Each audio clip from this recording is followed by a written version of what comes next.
This is Preeti Mishra and you are watching my channel. First of all, अगर आपने मेरा video नहीं देखा है तो आप उसे जरूर देखिएगा। जो न्यू ईयर रेजोल्यूशन है वो फिर से मेरा बुक्स से रिलेटेड है। तो फर्स्ट बुक अगेन जो मैंने आपको बताया था लास्ट टाइम कि मैंने श्रीमद् भगवद गीता पढ़ी है, बट क्वेश्चन ये आता है कि मैं ये बुक दोबारा क्यों पढ़ रही हूँ। तो इसका रीजन ये है क्योंकि आपकी जो बुक्स हैं उनका कभी भी टाइम खत्म नहीं होता है। ये बुक लगातार आपके जीवन शैली में चलती रहती है, इनका बहुत यूज है आपकी लाइफ में। हर दिन जो भी आप प्रॉब्लम फेस करते हैं उनमें इनका यूज लगातार है। तो आपको इस बुक को लगातार रीड करना होता है। ये हमारी बुक से हमारे जीवन से कभी भी इसे हटाया नहीं जा सकता। तो ये हमारी फर्स्ट बुक है श्रीमद् भगवद गीता। नाउ अब पहले मैंने इसे इंग्लिश वर्जन इसका रीड किया था, अब मैं इसका हिंदी वर्जन रीड कर रही हूँ क्योंकि चीजों को थोड़ा सा अच्छे ढंग से समझने के लिए बहुत जरूरी होता है।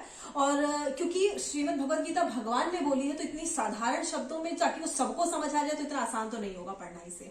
तो इसको और समझने के लिए मैं एक और बुक यूज कर रही हूँ, वो है श्रीमद् भगवद गीता जो गौड़ीय वेदांत प्रकाशन की है। ये श्री विश्वनाथ चक्रवर्ती ठाकुर के द्वारा जो लिखी हुई बुक है, ये उन्होंने लिखी है। इसमें अगेन जो अब डिफरेंस क्या आता है, जो भगवान ने बोला है वो तो सेम होता है, लेकिन क्या होता है इसको समझने के लिए इनमें जो कमेंट्रीज होती हैं, जो इसमें जो आचार्य होते हैं उन्होंने अपने कुछ वर्डिंग्स लिखे होते हैं या ये कैसे तो पर्पट लिखे होते हैं, जिससे कि वो इसके पीछे जो लिखने का जो उद्देश्य है, मतलब जो बोलने का उद्देश्य था भगवान की, वो क्या है, वो क्या बोलना चाहते हैं, वो एग्जैक्टली हमें बताते हैं।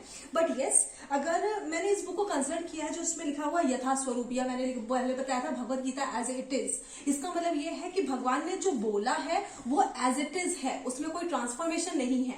अगर और रियल में अगर आप बोले कि वो आचार्य ही आपको सही मैसेज दे रहा है, जो कि भगवान की जो शब्द है उसको एज इट इज आपके पास पहुंचा रहा है, ना कि उसमें उसका अपना कुछ सेल्फ मोटिव है या उसका सेल्फ पर्पस है उसको फुलफिल करके आपको दे रहा है।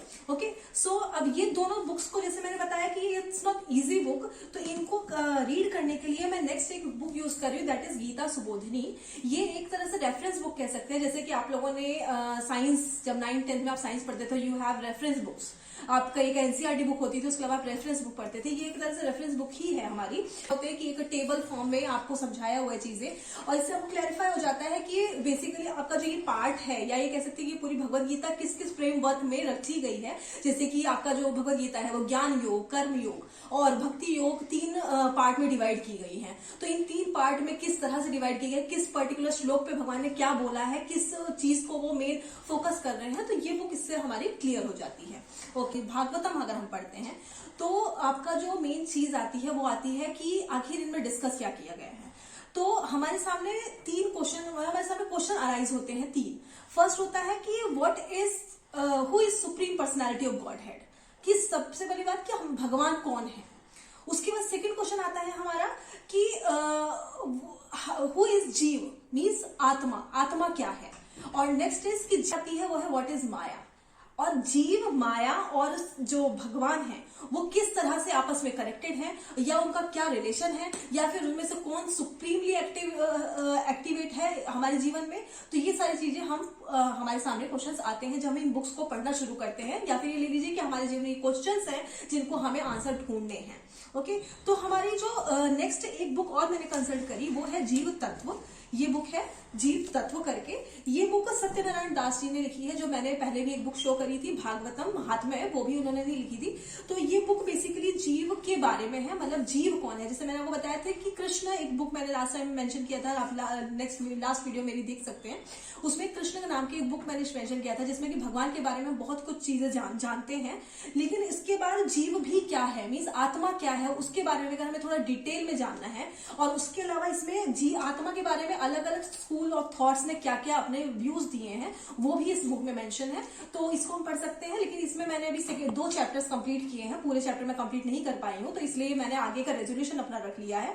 तो this is my first resolution. Okay, now जीव तत्व को पढ़ने के बाद अब मेरे पास आता है श्रीमद् भागवतम। तो श्रीमद् भागवत कथा रूप मैंने लास्ट टाइम ये बुक शो की थी, तो ये बुक तो मेरी कंप्लीट हो गई है। बट अब क्या होता है कि ये बुक आपकी बहुत ही शॉर्ट फॉर्म में, मैंने बताया था एक समरी फॉर्म में है कि आपका जो पूरा भागवतम जो बेस है वो, मतलब जो आपको बताया मैंने 12 कैंटोज है। 12 कैंटोज मीन्स 12 पार्ट्स में पूरी भागवतम एक्सप्लेन की गई है। तो ये जो 12 कैंटोज है ये इस बेसिकली किस बात को फ्रेम कर रहा है, किस चीज को ये हमारे सामने रख रहा है। इसको पढ़ने के बाद मैं सोच रही थी कि इसको डिटेल में थोड़ा पढ़ना जरूरी है, और डिटेल में पढ़ना जरूरी है, ऑब्वियसली पूरी लाइफ बची है, करना क्या है, यही करना है लाइफ में। तो श्रीमद् भागवतम का ये फर्स्ट कैंटो है, first and yes this is volume 1 and canto 1 and 2, this is 1 and 2 cantos को जो इसमें कंप्लीट कर रहा है ये बुक, और मेरा ये टारगेट है कि ये पूरी हो जाए, और इसके बाद भी सारे कैंटोज हैं 1 2 3 4 मीन्स और पूरा 12 तक है। तो अब इस साल में मैं कितने कैंटोज कंप्लीट कर पाती हूँ, ये बुक भी कंप्लीट होती कि नहीं होती, let's see, but yes I will try my best कि ये बुक कंप्लीट हो जाए।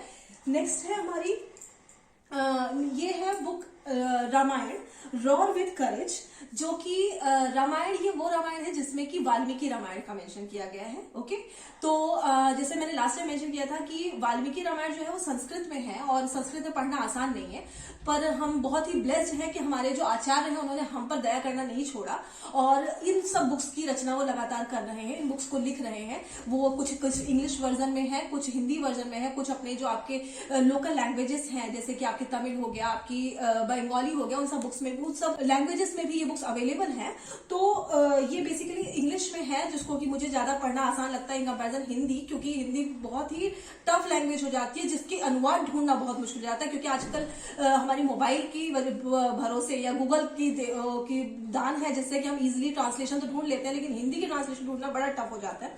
तो ये बुक है जो हमें वाल्मीकि रामायण के बारे में बताती है, और वाल्मीकि रामायण का जैसे फर्स्ट पार्ट है हमारा बालकांड, तो ये अभी बालकांड का ही परिचय है, और इस बुक में आपको वर्ड टू वर्ड, जैसे ये कह सकते हैं कि वाल्मीकि, क्योंकि संस्कृत में वर्ड्स लिखे गए थे, संस्कृत में जो श्लोक लिखे गए थे, उस श्लोक को इन्होंने नहीं मेंशन किया है, इन्होंने एक स्टोरी फॉर्म में मेंशन किया है, और स्टोरी को किस तरह से यूज किया है कि हमारी लाइफ में इसका कहाँ यूज है, ये हमारी लाइफ में किस तरह से यूज हो सकती है, या ये कह सकते हैं कि राम ने या फिर दशरथ जी ने या फिर विश्वामित्र ने कहाँ कहाँ पर किस किस तरह से एक एग्जाम्पलरी सिचुएशन क्रिएट करके हमारे सामने एक बहुत बड़े इलस्ट्रेशंस प्रस्तुत किए हैं कि हम किस तरह से उनको फॉलो कर सकते हैं लाइफ में। तो ये इसमें बहुत सारे टीचिंग्स में, इसलिए बुक मुझे बेस्ट लगी, और इसको पढ़ने में मुझे बहुत मजा आ रहा है, मतलब मैं चाहूंगी ये बुक मैं बार बार पढ़ती रहूं।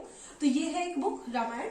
अब नेक्स्ट बुक है हमारी अगेन श्री वाल्मीकि रामायण, ये ओरिजिनल वाल्मीकि रामायण है, जिसमें उनके वर्सेस हैं, और वर्सेस के साथ साथ उन्होंने अपनी चीजों को वर्ड उसको मेंशन किया है, और साथ में कुछ पर्पस भी हैं आई थिंक। तो इस बुक को मैं रीड करना स्टार्ट करूंगी, जैसे कि ये बुक मैंने स्टार्ट कर दी है पढ़ना, जिसमें कि मैंने आई थिंक 4 चैप्टर्स कंप्लीट कर लिए हैं, और 5th चैप्टर में स्टार्ट कर चुकी हूँ। तो ये बुक तो मेरी स्टार्ट होगी, बट ये बुक मेरी स्टार्ट अभी नहीं हुई है, और इस बुक को एटलीस्ट मैं चाहूंगी कि लास्ट ईयर मतलब खत्म होने तक एटलीस्ट हाफ तो मेरी बुक कंप्लीट हो ही जाए। ओके, तो this is Valmiki Ramayana book. Okay, now next आती है श्री चैतन्य चरितामृत। इनके बारे में थोड़ा सा आपको डिटेल देना चाहूंगी। चैतन्य चरितामृत जो है, आपने जनरली आप किसी इस्कॉन टेम्पल में अगर गए होंगे तो वहां पर आपने देखा होगा चैतन्य महाप्रभु और गौर निताई, ये ऐसे प्रभु हैं जो कलयुग के अवतार माने जाते हैं, और इनकी ये बुक जो है ये उसी का प्रमाण है ये बुक।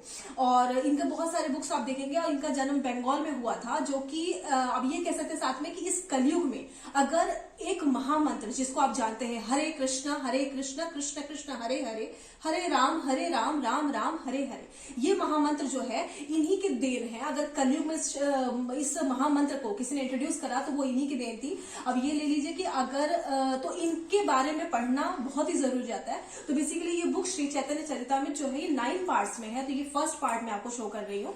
तो अब इसमें मैं फर्स्ट पार्ट पूरी कंप्लीट कर पाती हूँ कि नहीं कर पाती हूँ, अब मुझे आपकी ब्लेसिंग्स चाहिए उसके लिए। Thank you so much. अब और हाँ, अब एक क्वेश्चन, जैसे ये तो मेरा टारगेट था, इसके अलावा बहुत सारा बुक्स है मेरा एक ये ले लीजिए कि मेरे स्क्रिप्चर्स को कंप्लीट करने में एक बहुत बड़ा साथी है मेरा, जिसके बारे में आपको बताऊंगी। तो उसकी बदौलत मेरे पास पूरी लाइब्रेरी है, और उस लाइब्रेरी को ही मेरा कंप्लीट करना मेरा टारगेट है, और वो धीरे धीरे मैं कंप्लीट करने की कोशिश कर रही हूँ, जिसमें कि मुझे आपकी ऑब्वियसली आशीर्वाद की बहुत जरूरत है। ओके, अब जो मैंने आपको बताया था श्रीमद् भागवत कथा स्वरूप और एक मैंने आपको बुक शो करी श्रीमद् भगवत गीता, इन दोनों में बहुत डिफरेंस है। जनरली क्या करते हैं लोग, जब भी मैं भगवत गीता का शब्द बोलती हूँ तो वो सिर्फ भागवतम और भगवत गीता दोनों को एक ही समझते हैं, पर दोनों में डिफरेंस है। भगवत गीता भगवान के कथा, भगवान ने जो कथन किया, मतलब जो शब्द बोले हैं भगवत गीता में वो मेंशन है, जो कि भगवान ने एक 700 श्लोक में उसको कंप्लीट किया है। उसके अलावा जो भागवतम है, श्रीमद् भागवतम जो है वो भगवान के बारे में, भगवान की पूरी हिस्ट्री, भगवान के पास टाइम्स, भगवान के 24 इनकारनेशंस, भगवान के 24 अवतारों के बारे में है। उसके अलावा भगवान में जो सृष्टि हमारी रचना हुई है उसकी है, और यूनिवर्स किस तरह का बना हुआ है, जैसे कि ये कह सकते हैं कि मतलब भूगोल क्या है इसका, हमारी पृथ्वी का या हमारे ब्रह्मांड का, हमारे भूलोक का पूरा, तो ये उसमें मेंशन है। तो Bhagavatam is different from Bhagavad Gita, तो उसको कभी भी साथ में मत उसको मेंशन कीजिए।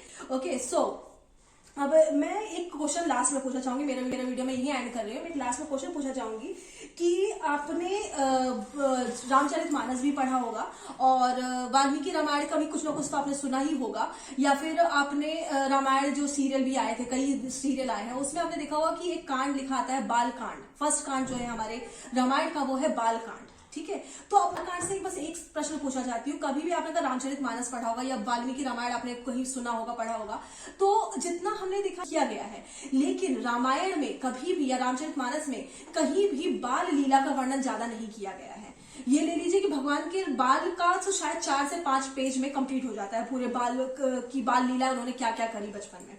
तो आखिर क्या रीजन था कि पूरी बुक में जो एक पार्ट था उसको बाल कांड नाम रखा गया? बाल कांड क्यों लिखा गया? अगर पूरी बुक का जो कांड का जो बचपना था भगवान के नाम का, वो तो सिर्फ 4-5 पेज में कंप्लीट हो जाता है, तो आखिर क्या कारण था कि उस पूरे पार्ट को बाल कांड दे दिया गया? उसका कोई तो रीजन होगा। मैं ये आंसर आपसे चाहती हूँ, तो प्लीज अगर आपको इसका आंसर पता है तो मुझे बताइएगा, और अगर आपको नहीं पता है तो हम लोग नेक्स्ट वीडियो में इसको जरूर मेंशन करेंगे। तो नेक्स्ट वीडियो जो है वो मेरा बेसिकली मैं भगवत गीता के ही चीजों को आगे लेकर चलना चाहती हूँ, और उसका मेन जो टॉपिक है वो है कि किस तरह से जो भगवत गीता है वो हमारे डे टू डे लाइफ में या हमारी जो सिचुएशन सामने आती है उसमें वो किस तरह से वर्क करता है, तो उसके बारे में हम आगे के वीडियो बनाएंगे। जय श्री कृष्णा। अगर आपको मेरी वीडियो अच्छी लग रही है तो प्लीज मेरे चैनल पर बने रहिए, और लाइक और शेयर और कमेंट प्लीज करते रहिए ताकि मुझे अच्छा लगे। और अगर कोई भी सजेशन है तो आपका वेलकम है, आप प्लीज सजेशन देते रहिए। Thank you so much.